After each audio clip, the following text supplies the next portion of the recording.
Ndabasuje mwese amahoro y'Imana nabane namwe. Twishimiye kubana namwe muri uyu mwanya. Turashimira ubuyobozi bw'Abayisilamu mu Rwanda bwaduhaye umwanya kugira ngo tubagezeho ijambo twabateguriye cyangwa se tubereke imyizerere yacu, namwe mutwereke imyizerere yanyu, noneho twebwe nk'abantu tujonjore turebe ngo ukuri kuri hehe. Noneho ukuri ni mu kumenya kuzababatura, niko Yesu yavuze. Reka dutangire twihuta, iminota ntago biba bitworoheye. Icyo ngusaba ni ukunega amatwi no kugira ngo ube maso, kuko nuhumbya uraza guhomba. Reka dutangire. Mbere na mbere ndashaka kubamenyesha topic dufite muri ino minsi 3 tuzaganira. Topic dufite iravuga ngo Imana ikwiriye gusengwa mu by'ukuri ni iyihe. Hari ikinyoma gikunda gukwirakwira ahantu henshi hagiye hatandukanye, aho bavuga ko abantu bose ngo basenga Imana imwe, yaba Ababuddhiste, yaba Abahindu, yaba Abasilamu,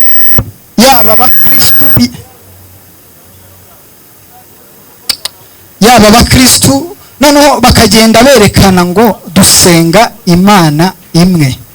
Noneho nanjye nkibaza, niba dusenga Imana imwe kuki tugira amadini atandukanye?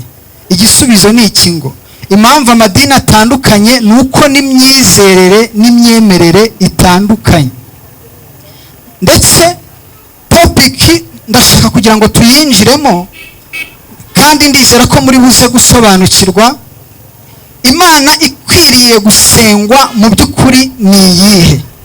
Mbere na mbere ntarasubiza ikibazo, ndagira ngo mbanze menyeshe Abasilamu bari aha n'Abakristo bari aha ngaha yuko Imana y'Abasilamu n'Imana Abakristo twebwe dusenga biratandukanye.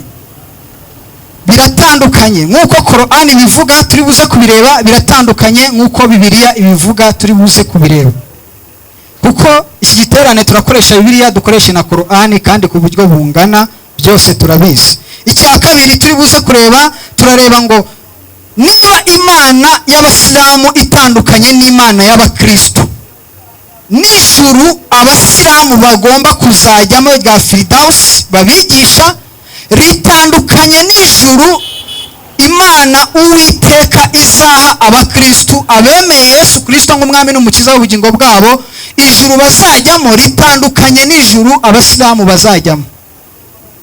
Icya gatatu turi buze kureba, mu gihe ijuru ritandukanye n'Imana zikaba zitandukanye, Abasilamu cyangwa Abakristo twese dukorera, n'inzira tugomba gucamo tujya muri iryo juru nayo iratandukanye. Icyo nacyo ugomba kukimenya. Kandi ahantu bipfira ni hehe? Iyo utazi inzira, nta n'icyizere yuko n'ijuru ushobora kuba warijyamo, kuko inzira niyo ibasha kukuyobora ikakugeza aho ugomba kugana. Icya kane, muri iryo juru Abasilamu bazajyamo, hari ikintu gitangaje kizaba kiri muri iryo juru. Ni ikintu umuntu wese ashobora kumva asanzwe abizi, ni n'ikintu umuntu wese ashobora kumva akumva gitangaje. Ijuru Abasilamu bazajyamo ni ijuru rizaba ririmo ikintu bita abakobwa b'amasugi. Abo bakobwa b'amasugi ni bimwe mu bintu Allah subhanahu wa ta'ala yateguriye abagabo cyangwa abasore kugira ngo bazinezeze kuri abo bakobwa b'amasugi. Icya gatanu turi buze kureba, turareba ngo noneho nyuma y'uko tumaze kubona ibyo byose, iyo introduction nk'uko mwayumvishe, turasoreza noneho ku ntego nyirizina dukonkirizewa, turebe ngo ubwo bimeze gutyo Imana yo kwizerwa ni iyihe y'ukuri, yaba Abasilamu cyangwa Abakristo dukwiriye kugana, dukwiriye kuyoboka kugira ngo tutazarimbuka tujye mu muriro. Kandi mu by'ukuri nta muntu uri hano wifuza kuba yajya mu muriro. Buri wese yifuza kuba yajya mu ijuru, kuko mu ijuru ni ahantu tuzabaho neza, hatazaba imibabaro, hatazabaho gupfusha, hatazabaho kurira. Bityo birababaje kuba wabaho ubabaye hano ku isi, wazagera wazajya gupfa ukajya mu muriro utazima cyangwa se muri jahannam. Reka rero dutangire mwiyumvire. Icya mbere turi buhereho turareba ngo imana y'abasilamu itandukaniye n'iy'abakristo. Usoma Qur'ani nadufashe, mufate Qur'ani mudufashe gusoma shehe. Qur'ani muradufasha abayisilamu gusoma, natwe turasoma Bibiliya nta kibazo. Reka dusome suratul kafiruna aya ya mbere ni kugeza ku ya gatatu. Muri suratul kafiruna aya ya mbere kugeza ku ya gatatu, mwihute mutaturira iminota. Tugiye kureba iki sasa? Tugiye kureba ngo imana y'abasilamu itandukaniye n'imana y'abakristo. Tugiye kubireba twifashishije Qur'ani muri suratul kafiruna aya ya mbere kugera kuri aya ya gatatu. Reka badusomere. Ubusobanura tuze tugushakire suratul kafiruna.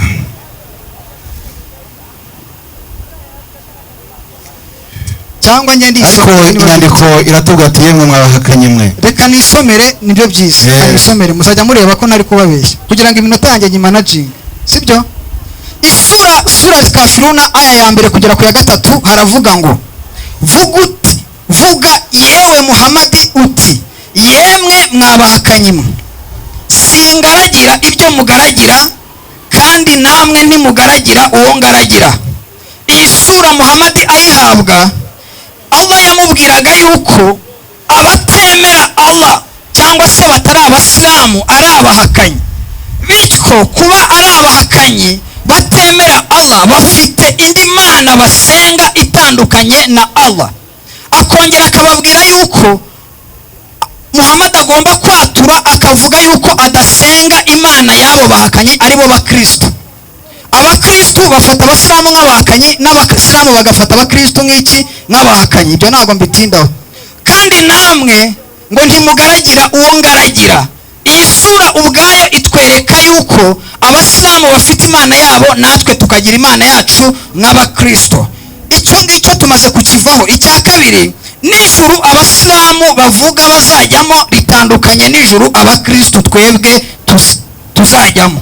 Ibyo turabireba n'ubundi twifashishije Bibiliya, Yohana ibice 14 umurongo wa mbere kugera ku wa kabiri. Reka turebe muri Yohana 14:3-2. 14 umurongo wa mbere kugera ku wa kabiri. Yohana 14:3-2 twavuga ko inyandiko itubwira. 14 inyandiko yaho ya 32. Reka njye nisomera nibwo nihuta, iminota yanjye sinshaka ishira. Usome neza kugira ngo. Yohana 14 umurongo wa mbere kugera ku wa kabiri haravuze ngo Yesu arababwira ati ntimuhagarike imitima, mwizere Imana nanjye munyizere. Mu rugo kwa data harimo amazu menshi, iyaba bitaba bityo simba narababwiye ko ngiye kubategurira umwanya. Iri juru abakristo bazajyamo ni ijuru ririmo amazu Yesu yaduteguriye tugomba kubamo. Icya kabiri, mu ijuru ry'abakristo bazajyamo ntago habaho ikintu cyo kurongora cyangwa se cyo kurongorwa. Ibyo ngibyo tubibona muri Luka ibice 20 umurongo wa 33 kugera kuri 35. Mugende mwandika. Haranditse ngo mbese igihe abantu bazazuka, uwo mugore azaba mukande ko bose uko ari barindwi bazaba baramutunze. Ni ikibazo babazaga Yesu. 3 haravuze ngo Yesu arabasubiza ati ab'isi nibo bagira abagore cyangwa abagabo, ngo nyamara abo Imana izasanga bakwiriye kuzuka bakabaho mu yindi si izaza ntibazagira abagore cyangwa abagabo. Iri juru ry'abakristo nta kurongora nta kurongorwa bigize gute bihari. Ni ijuru nyine uzaba urimo dufite indi mibiri, ni ijuru tuzabamo tubayeho ubuzima butandukanye n'ubuzima turiho hano ku isi. Reka turebe noneho ijuru ry'abasilamu ko rimeze. Ijuru ry'abasilamu rimeze gute? Ijuru ry'abasilamu ni ijuru ririmo ikintu bita inzoga, ndetse izo nzoga zikaba ziryoheye abasinzi. Ibyo bintu ndi kubabwira turabireba muri Qur'ani. Twebwe hano ntago turi hano kugira ngo dusebanye, turi turi hano kugira ngo dutunge itoroshi muri Korani turebe icyo ivuga, abantu bahumuke bakanguke bamenye ukuri. Iyo dusomye muri sura ya 47 aya ya 15, mbisubiramo neza nitonze, isura ya 47 aya ya 15 haravuze ngo imiterere y'ijuru yasezeranyijwe abagandukira Allah nuko ritembamo imigezi y'amazi adahinduka impumuro n'uburyohe, imigezi y'amata atajya ahinduka uburyohe, imigezi y'inzoga ziryohereye abanywi, ndetse n'imigezi y'ubuki basukuye kandi bateganyirijwe buri bwoko bw'imbuto no kubabarirwa na nyagasani wabo. Ese abo bameze kimwe nk'abazaba mu muriro ubuziraherezo bahabwa amazi yatuye abacagagura amara. Ikindi turi buze kureba ijuru ry'abasilamu uburyo ritandukanye n'ijuru ry'abakristo. Icya mbere ni ijuru rizaba ririmo ikintu bita amajini cyangwa se abadayimoni. Iyo dusomye muri surati arijini aya ya mbere kugeza kuri aya ya kabiri harabivuga neza, kambivuge nitonze mujye mwandika njye ntago mbeshya. Ni ijuru ry'abasilamu ririmo ikintu bita abadayimoni cyangwa se amajini. Iyo dusomye muri surati arijini aya ya mbere kugera kuri aya ya kabiri haravuze ngo vuga yewe Muhamadi uti nahishuriwe ko hari itsinda ry'amajini ryateze amatwi Korani isomwa, nuko rikavuga riti mu by'ukuri twumvise Korani itangaje iyobora iganisha ku kuri, nuko tugira gute turayemera kandi ntituzigera tubangikana nyagasani wacu Allah nicyo ari cyo cyose. Reka dusubiremo twitonze. Muri surati arijini aya ya mbere kugera ku ya kabiri haravuze ngo yewe Muhamadi vugwa uti nahishuriwe ko hari itsinda ry'amajini ryateze amatwi Korani isomwa, nuko riravuga riti mu by'ukuri twumvise Korani itangaje iyobora iganisha ku kuri. Mbibutse ko hari ukuri kw'Imana hari n'ukuri kwa Satani. Ukorera Satani nawe yumva ko ari mu kuri.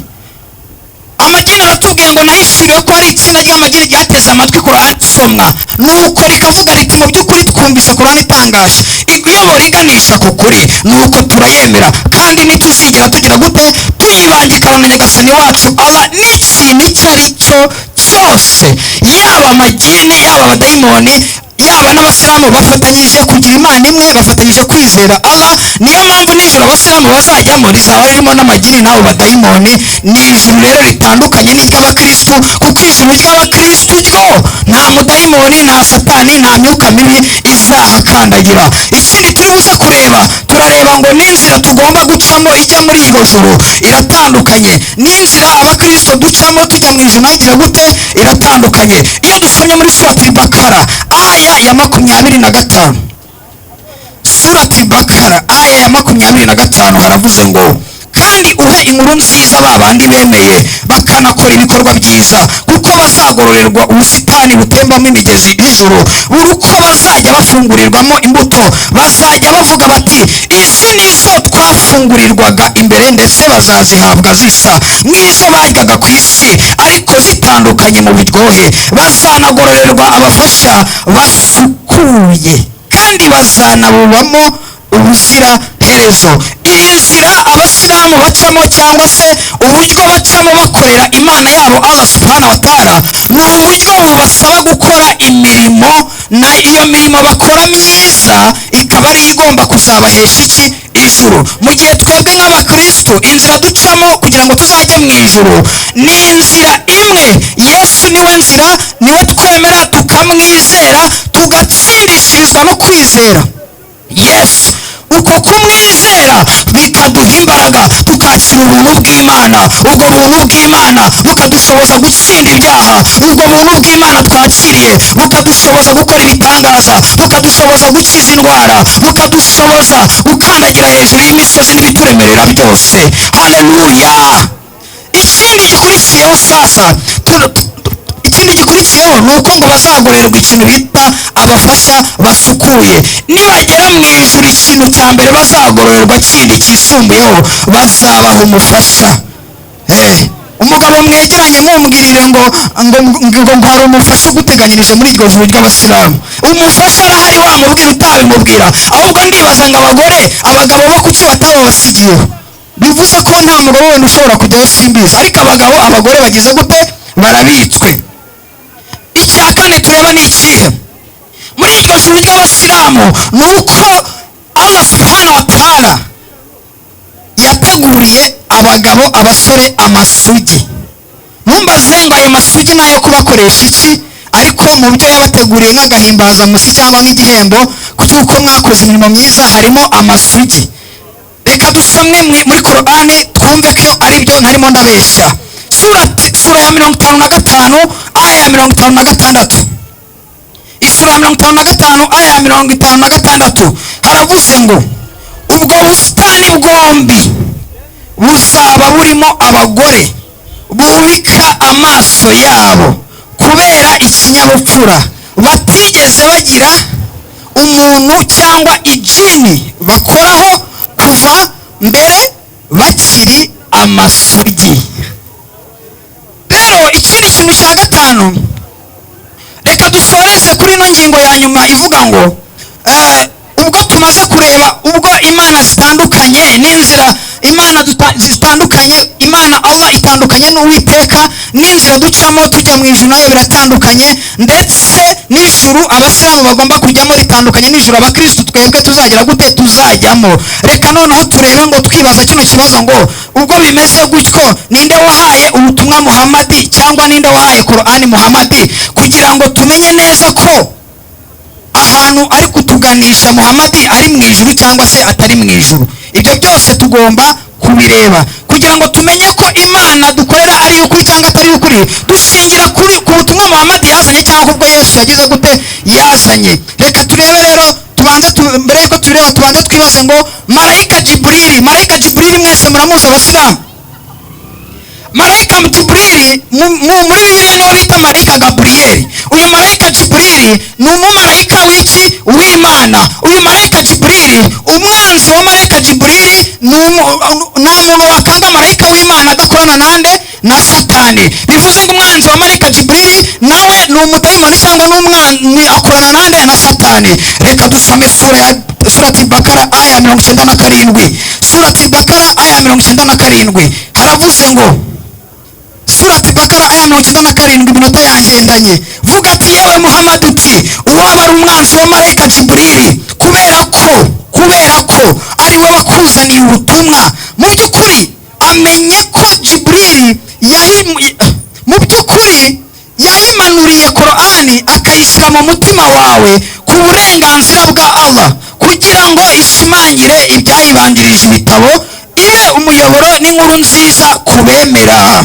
rero uyu murongo cyangwa se aya itwereka, iduhishira uwahaye ubutumwa nde, Muhammad. intumwa y'Imana Muhammad, Imana muri iki, amahoro n'imigisha. uwamuhaye rero ubutumwa ni umwanzi wa marayika nde, Jibrili. uyu marayika Jibrili ni uwuhe? ni umumarayika w'Imana twe dukunda kwita Gaburiyeli. niba ubutumwa Muhammad yakiriye bwaravuye ku mwanzi wa marayika w'Imana, bivuze ngo watumye uwo mwanzi ubwawo ni Satani. rero niba ubutumwa mwakiriye bwaravuye kuri Satani, aho bubajyana ntabwo twakwizera 100% ko ari mu ijuru ry'abakristo, ahubwo ni mu ijuru ryanyu rya rindi rizabamo abanywa inzoga, rizabamo amasugi, rizabamo n'abo ngabo bagize gute, n'abo ngabo b'abanzi n'amagini muri rusange. iyo dusomye rero muri Luka igice cya 4 umurongo wa 18 na 21 niho dusoreza. haravuze ngo umwuka w'Uwiteka ari kuri njye, nicyo cyatumye ansigira kugira ngo mbwirize abakene ubutumwa bwiza. yantumye kumenyesha imbohe ko zibohorwa, n'impumyi ko zihumuka, no kubohora ibisenzegeri, no kumenyesha abantu umwaka umwami agiriyemo imbabazi. amaze kubumba igitabo agisubiza umurinzi w'inzu, aricara abantu bose bari mu isinagogi baramutumbira. nuko atangira kubabwira ati uyu munsi ibyo byanditswe bigize gute, birasohoye. urwandiko rwa mbere rwa Timoteyo ibice 2:5 haravuze ngo, kuko hariho Imana imwe kandi hariho umuhuza umwe n'Imana n'abantu, nawe ni umuntu, kandi uwo muhuza ninde? ni Yesu. Bibiliya itweretse iki? Bibiliya itweretse ko Yesu yavugaga no magambo, avuga ijambo rimwe, aravuga ngo umwuka w'Uwiteka ari kuri njye. agaragaje ko umwuka umukoresha uva ku Uwiteka, agaragajemo ko ubutumwa afite buva ku Uwiteka. amaze kugaragaza ibyo ngibyo, agaragaza n'amavuta afite yo kubohora ababoshye afite no guhumura impumyi, agaragaza n'amavuta afite yo kuvana abantu mu byaha no mu mwijima no guhumura impumyi. Arangije Timoteyo asorezaho atubwira ngo hariho Imana imwe, abakristo dusenga Imana imwe kandi hariho umuhuza umwe. Uwo muhuza umwe uriho ntabwo ari Muhamadi, ninde? Ni Yesu Kristo. Imana ibahe umugisha, ndabakunda cyane. Salamu alaikum wa rahmatullahi wa barakatuh. wa alaikum salamu wa rahmatullahi wa barakatuh. Nanjye nshimira Imana yo umurizo wa byose, Imana yo nyirimo nyir'imbabazi, Imana itakugiriye impuhwe nta wundi wazikugirira, Imana itakugiriye impuhwe ngo usobanukirwe Imana imwe ikwiriye gusengwa ntago wayisobanukirwa, Imana itakugiriye impuhwe ngo iguhe urubyaro nta waruguha. Bityo rero amahoro n'umugisha n'ibisakare kwa shojereje intumwa n'abahanuzi ariwe Muhammad sallallahu alaihi wasallama n'abamukurikiye n'abazagira ikirenge mu cye natwe turimo kuzageza ku munsi w'imperuka Imana nibishaka. Muhammad ni intumwa y'Imana, wamwemera wamuhakana ntabwo yashyizeho ku matora, ntabwo wamutoye. Bavandimwe bayisilamu, namwe mutaragira amahirwe yo kuba abayisilamu n'ababaye abayisilamu bakabuvamo, ndagira ngo tuhaganire Imana ikwiriye gusengwa ni iyihe, kubera ko nsanze umuvandimwe wanjye wari mu rutati wavuye mu izidini akayivamo arutwa nanjye wari ugiye kuba padiri. Kubera iki? Njye nabeshyaga, njye nigaga mvuga ngo Yesu ni Imana, yananiwe kubisobanura. Yananiwe kudusobanurira Imana ikwiriye gusengwa ni iyihe. Aratangira avuga ngo Imana y'abasilamu siyo Mana y'abakristo, akavuga Allah. Uyu munsi banone abayisilamu, mbere yuko ninjira mu isomo nyirizina, umwarabu w'umukristo uri mu gihugu cya Sudiya cyangwa se mu bindi bihugu by'Abarabu, Imana yita ngo iki? Ayita Allah. Ni icyo kiri ikibazo cy'ururimi. Niyo tuzanye Bibiliya y'abakristo mu bihugu by'Abarabu yanditse mu Cyarabu, dusanga bisobanurwa Allah. Nk'uko iyo ufashe Bibiliya ntagatifu ugafata Bibiliya yera, usanga hano niba bavuga Yosuwa, hariya ni Yosuwe. Nta kibazo kirimo nari nabona. Umuvandimwe kugira ngo atwigishe ngo Imana ikwiriye gusengwa niyi, yagiye mu bagore banza bakunda cyane, yigira mu bijyanye no mu ijuru, ntabwo aricyo gihugu cyaduhagurukije. Twebwe abayisilamu dusenga Imana imwe yihagije mu bwami bwayo, ifite izina ryayo bita Allah, izina ryihariye, izina utabona ahandi, izina ry'icyubahiro. Abayisilamu dusenga Imana idapfa. Niba usenga Imana ipfa cyangwa yapfuye cyangwa izapfa, urasenga ikigirwamana. Abayisilamu dusenga Imana yaremye ijuru n'isi ntawe uyifashije. Niba usenga Imana ifashwa ikaba itabasha kurema isi n'ijuru, nta hantu itaniye n'uwakubwira ngo kugira ngo papa watere mama wawe inda hari undi mugabo waje kumufasha. Waba ufite papa wuzera, waba ufite papa fake, papa utabasha gutera inda. Imana abayisilamu dusenga ntabwo ifashwa. Bibiliya bivugaho iki? Gutegeka kwa kabiri 32 umurongo wa 39. gutegeka kwa kabiri 32 umurongo wa 32 39. Twebwe Imana abayisilamu dusenga irihagije, yaremye umusozi ntawe uyifashije, naho izindi zifashwa. Reba Imana igiye gufashwa. Sawa, komeza. 32 ku mukomo Taurati baba aravuga ati aratubwira ngo iki? nuko mumenye yuko jyewe Imana, umva abakristo mutaramenya Imana. Imana avuga nuko mumenye yuko njyewe by'ubwanjye ari jye Mana, ari njye ki? ari jye Mana, Ubwo umukristo mubana we yavuga ngo iki? ari jye Allah, Ikibazo kiri muvandimwe, ari njye Mana kandi yuko nta yindi Mana ifatanya nanjye. Twebwe Imana abayisilamu dusenga ntacyo wabona wayicyayifasha, irihagije mu bwami bwayo. Niyo nyiri ugusingizwa, niyo nyiri ubutagatifu, niyo nyiri ukubamirwa. Arangije abeshyira abayisilamu, aravuga ati abayisilamu basenga amajini. Urabeshya ku izina ry'Imana. dusubiye muri surati jini ni iya 72 muri Qur'an hera kuri aya ya mbere ahereyeho. surati al-jini sura 72 hera kuri aya ya mbere duhere ku murongo waho wa mbere. aratubwira ngo iki?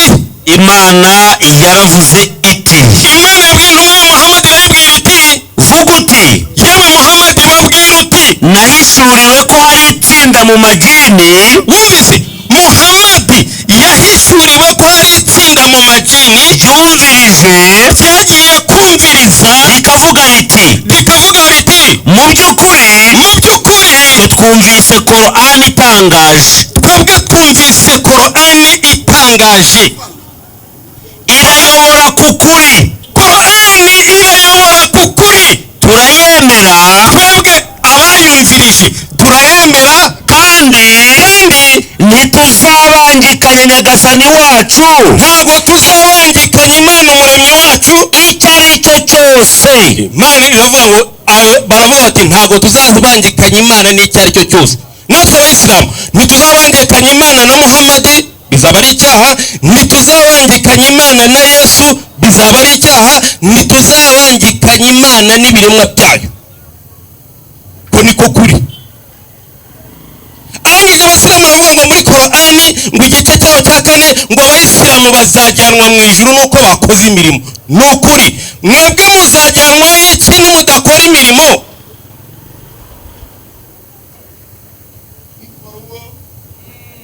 Waislamu takbir, Allahu akbar, ugeze tena takbir, Allahu akbar. Yesu we kugira ngo uje mu ijuru uzakora imirimo cyangwa nawe uzakora? Yohana igice cyaho cya 4 umurongo wa 9. Yohana igice cyaho cya 4 ku murongo wa 9. Inyandiko tubwira ngo iki baba? Inyandiko baba iravuga iti, Tubwira ngo iki? ku gice cyaho cya 4 ku murongo wa 9 ku basoma n'abandika, inyandiko ihari bavandimwe iragira iti, Yego. ku murongo waho wa 9, Yego. umusamariyakazi aramusubiza ati, Urasoma muri Yohana kangahe? 4:9. Jya muri Yohana igice cyaho cya 9 ku murongo wa 4. 9:4. Aratubwira ngo iki? Reka turebe uko avuga. Haragira hati, Haragira ngo iki? nkwiye gukora imirimo y'uwantumye hakiri ku manywa. Soma gake. Uwo ninde uvuga? Uwo ni Yesu. Aratubwira ngo iki? Ndashaka kugira ngo wumve ko ari Yesu. Yego. Duhere kuri 3. Aratubwira ngo iki? Yesu arabasubiza ati, Yesu arabasubiza uyu ati nta cyaha yakoze uyu nta cyaha yakoze cyangwa ababyeyi be, cyangwa ababyeyi be, ahubwo ni ukugira ngo imirimo y'Imana yerekanirwe muri we. wumvise ko n'Imana ikora imirimo uzajya utararikoreba. Nkwiye gukora imirimo y'uwantumye hakiri ku manywa. Yesu aramubwira nanjye Yesu nkwiriye gukora imirimo y'uwantumye hakiri ku manywa. Bugiye kwira n'igihe umuntu atakibasha gukora. Bigiye kwira n'igihe umuntu atakibasha gukora. Buretse aho ngaho, niba udakora imirimo ikujyana mu ijuru, ukaba ujyanwa n'amarangamutima yawe ntacyo wakoze, ukaba wicaye ukavuga ngo Yesu azaguterura kujyane mu ijuru, ntacyo wakoze. Na Yesu yarakoraga. Abayisilamu dutera ikirenge muke uzajya muri hejuru. Bantu mwibaze, munatekereze. Ntabwo abayisilamu bagenda mu ijuru kubera abagore. Imana yaturemeye abagore beza, Imana ituremera ibyiza byinshi. Abasilamu ntabwo twanga abagore, kandi nawe uri bavuga wasanga mufite. Wasanga nawe mufite cyangwa bafite. Twebwe abayisilamu tugenda ku mategeko y'Imana. Nutubaha Imana imwe rukumbi, yo nyiri ubutagatifu, yo nyiri ukwiringirwa, ku munsi w'imperuka uzaba wasekuye amazi. Genda wanavuye sinzi niba mucyumvira. Wasekura amazi ukagaburira abana bawe ubugari? Ntabwo bishoboka. Abayisilamu iyo Mana dusenga rero ni nyiri ubutagatifu. Noneho by'umwihariko Imana dusenga ntabwo ibyara. Inka yawe ibyare n'Imana ibyare, ihene ibyare n'Imana ibyare. Ntawe yabitandukaniye n'ibiremwa byayo. Wowe ubyara wowe kugira ngo ubone uzasigira ibyawe. Imana yabyara ko izahoraho iteka ngo izagire gute? Urumva icyo kintu kintu kigomba gusobanukirwa. Qur'an yabitubwiye ngo iki? Qur'an 18 umurongo waho ugira wa mbere. Qur'an Qur'an 18 umurongo wa mbere mwumva. ku murongo waho wa mbere Imana yaravuze, niba usanga Imana ibyara yamaze ko Imana y'ikigirwamana ntabwo ari Imana. ku izina rya Allah nyir'impuhwe nyir'imbabazi, Ku izina ry'Imana nyir'impuhwe nyir'ubutagatifu nyir'imbabazi, ishimwe n'ikuzo byuzuye ni ibya Allah ikuzo ibisingizo ni ibya nyir'ubutagatifu wo mu ijuru n'isi, wamanuriye umugaragu we igitabo ntiyagishyiramo ukugorama. umva murutadi wumvise Muhammad icyo ari cyo. Muhammad Imana yamanuriye umugaragu wayo Muhammad, ntabwo ari Yesu Mana. Icyo gitabo Qur'an ntabwo yagishyizemo kugorama. Iyo ugiye muri Bibiliya usangamo ngo twarazamutse tujya kuzana ibitabo by'umuntu, icyo nicyo kigororotse. Kigororotse Iyo Qur'an irasobanutse kugira ngo aburire ibihano bikomeye bituruka iwe, anahe inkuru nziza bemera bakora ibitunganye ko bafite ibihembo byiza bazaba mu iteka. komeza aya. Anaburira abavuze ko Allah yihaye umwana, Anaburira ibihano bikomeye babandi bavuga ngo Imana itera akabariro irabyara. nta bumenyi babifiteho, Ntabwo batekereza mu mvugo idafite ubupfura, bavuga ngo ni injiji. ndetse n'abakurambere babo. Komeza n'abasekuruza babo. Mbega ijambo rikomeye risohoka mu minwa yabo, Mbega ijambo rikomeye ryo gusebya Imana ngo Imana irabyara. ntacyo bavuga Ntacyo bigisha bagenzi babo uretse ikinyoma. uretse kubabeshya. Imana abayisilamu dusenga ntabwo ibyara, noneho abayabyigisha bakabyamamaza ni bande? Qur'an surate Tauba ni iya 9 aya yaho igira 30. Iyo tugeze ku isura ya 9 ku murongo waho 30, Isura yitiriwe ukwicuza. Imana muri Qur'an ntagatifu muri icyo gitabo cyo yakomeje igira iti, Yatubwiye ngo iki? Abayahudi baravuze bati, Muze mwumve, Abayahudi bigisha bagenzi babo barababwira bati Uziyeri cyangwa se Huzayiri ni umwana wa Allah. ni umwana w'Imana. N'abanaswara baravuga bati, Nabo abantu batarasobanukirwa ubuyisilamu bakataraba abayisilamu bakabigisha bagenzi babo bakababwira bati Masihi Mesiya ni Yesu umwana wa Kristo Allah. ni umwana w'Imana. Iyo ni imvugo y'iminwa yabo, ni ibintu bihimbye ntaho babivana. barigana imvugo y'abahakanye mbere. Barigana imvugo y'abantu bahakanye Imana mbere yabo. Allah Abantu bavuze ngo Imana irabyaye itera akabariro. yarabavumye. Waislamu takibir. Allahu akbar, Abayisilamu takibir. Allahu akbar. Abavuze ko Imana imubyara Imana bakoze iki? Yarabavumye. Komeza aya. Ese baraganishwa he? Ese aba bantu barajya he? Aba bantu barajyana he abantu? Imana ibyara kweri? Iyo Mana abayisilamu twemera Imana itabyara. Noneho asoma umurongo wo muri Timoteyo wa mbere 2:3 usubiyemo wumve. Timoteyo Wa mbere 2:3. Timoteyo wa mbere 2:3. 2:3. Iyi nyandiko muyikurikire neza niho uruzingiye. Reka nze tuhagere. Haratubwira ngo iki? Haragira hati, Yego. haragira hati, ibyo ni byo byiza byemerwa imbere y'Imana Yego. umukiza wacu, ishaka ko abantu bose Ishaka ko abantu bose bakora iki? bakizwa, Bakamenya iki? bakamenya ukuri, Kubera iki? kuko hariho Imana imwe, Ubwo umukristo urimo barabaye yita ngo iki? Allah Hariho Allah umwe. umwe, kandi hariho umuhuza umwe w'Imana n'abantu, Nawe ni iki? nawe ni umuntu. Basi gatoya. Genda aho gatoya. Nawe ni iki? Nawe ni umuntu. Ubwo Imana yabaye ibyaye iki? Yabyaye umuntu. Ngaho. Imana ibyara umuntu. Mwese mwabona ihene ibyariye inka. Arangije avuga ngo ubwo rero Yesu niwe nzira n'ukuri n'ubugingo. Abayisilamu turabyemera. None se abantu babayeho mbere ya Yesu bakabaho ku gihe cya Mose. Mose yababaye inzira y'ukuri ni iki? N'ubugingo. Aburahamu yabereye abantu b'inzira y'ukuri ni iki? N'ubugingo. Muhammad yabereye abantu b'inzira y'ukuri ni iki? N'ubugingo. Kubera ko bamenyekanishije Imana iki? Imwe rukumbi. Yes. Wagisobanuye ikiwe murutadi wanjye. Garuka mu idini. Garuka mu idini. Komeza. Inyandiko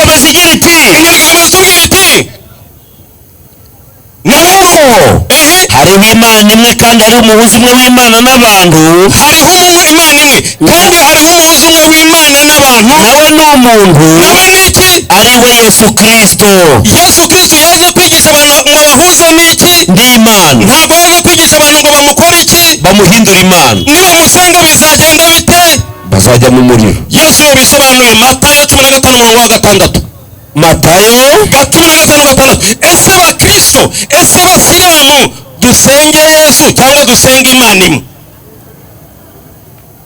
Matayo 15 ku murongo waho wa gatandatu twinga haragira hati, hatubwira ngo iki? nuko ijambo ry'Imana mwarihinduye ubusa ngo mukomeze imigenzo yanyu. Yesu yigisha nawe nuko ijambo ry'Imana mwarihinduye ubusa ngo mukomeze imigenzo yanyu. yego Mwandyarya mwe, Yesu abise iki? mwandyarya mwe, Yesu abise iki? indyarya, mwandyarya mwe. Abayisilamu takibiri, Allahu akbar, Abayisilamu takibiri. Allahu akbar. Komeza twumve. Yesaya yahanuye ibyanyu neza ati, Yesaya yarabihanuye ati, ubu bwoko bushimisha iminwa, aragenda gake, ubwoko bushimisha iki? iminwa, Abandi bavuga ngo ntibakunda abagore, yahuye n'umugore abandi akamureba aramubwira ngo Yesu akora iki? ashimwe. ubwo bamushimisha iki? iminwa yabo ku bagore babaki? babandi, ubwoko bushimisha iminwa ariko imitima yabo imba kure. Yesu ati imitima yabo imba kure. bansengera ubusa, Iki? bansengera ubusa, Bansengera ubusa kuko inyigisho bigisha ari amategeko y'abantu. Rutati wumvise? Ko kantu wakumvise? Ndabona rero amasaha iminota bampaye irangiye, reka ntange aya imwe ya Korani hanyuma nicare kugira ngo narenze amasaha. Korani igice cyayo cya 16 umurongo wa 17. Korani 16:17. umva uburyo bwa Korani wasize mu rutati wanjye. Imana ntagatifu yaravuze iti, Tambamuka. ese urema ni kimwe n'utarema? Ese koko muvandimwe, Imana yakuremye wayigereranya n'Imana zitagize icyo zirema? Ese ntimwibuka? Imana irakubaza, ese ntago mwibuka? Nubwo mwabarura inema za Allah, Nubwo mwabarura imigisha y'Imana, ntimwazihetura. ntago Mu mwayihetura. by'ukuri Allah niwe buje mu guhanagura ibyaha nyir'imbabazi. Komeza aya. Allah si ibyo muhisha n'ibyo mugaragaza. Allah, Imana, izi Mana musenga nizo mushyira ku mugaragaro. N'abasaba ibitari Allah Noneho n'abasaba ibitari Imana bita ntacyo birema, ahubwo byo biraremwa. ahubwo ntago birema, ahubwo byo biraremwa. Ni ibipfu, nta buzima bifite. Ni ibiki? Ni ibipfu, Ibyo bintu basenga ni ibipfu, ntaki? nta buzima bifite. Wabillahi tawfiki wa assalamu alaikum wa rahmatullahi wa barakatuh.